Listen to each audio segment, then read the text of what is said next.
बेहतर होता मैं मर जाती। हाय गोपाल, इससे बेहतर होता कि मैं मर जाती। जया, बहू तुम्हें शायद सबके सामने इस तरह से बात नहीं करनी चाहिए। क्या छोटू माँ, तिन्नी सच जानना चाहती थी ना, तो ये सच है।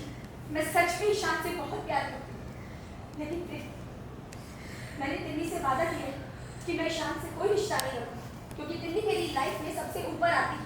तिन्नी मेरी प्रायोरिटी है, इसलिए मैंने अपना वादा निभाया। पर इसका मतलब ये नहीं है कि मेरी जिंदगी में और बाकी कोई सच है ही नहीं।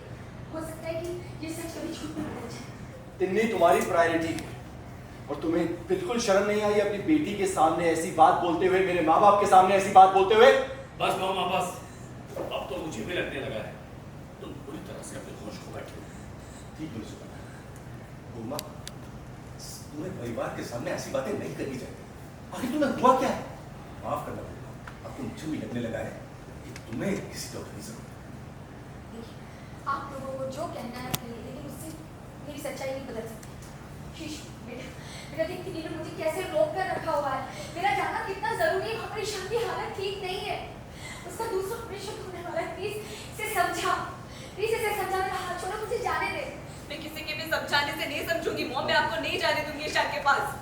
मोनिका, तुम सिर्फ ये सोचती हो कि हम तुम्हारा बुरा चाहते हैं। बस मैं तुम्हें वार्न कर रहा हूँ, इन सब पछड़ों में मत पड़ो, तो लोग तुम्हें चीर के रख देंगे। ये सोशल मीडिया, प्रेस वाले सब यही जजमेंट देंगे कि पहला ऑपरेशन तुमने ठीक से नहीं किया। कुछ भी मत कहो नील, बेवकूफों की तरह मुझे ये मत समझाओ। ईशान का जो मैंने ऑपरेशन किया था वो बिल्कुल सक्सेसफुल था, उसके दूसरे ऑपरेशन में कॉम्प्लिकेशंस आए हैं। मोनिका प्लीज, जो हुआ सो हुआ, तुम्हें इसके आगे इस समय पढ़ने की जरूरत नहीं है। तिन्नी के बारे में सोचो, तुम तिन्नी को ऑलरेडी बहुत डैमेज कर चुकी हो, उसका और नुकसान नहीं देख सकता मैं। इन्हें क्या फर्क पड़ता है, ये तो बस अपने बारे में सोचती है। इन्हें अपना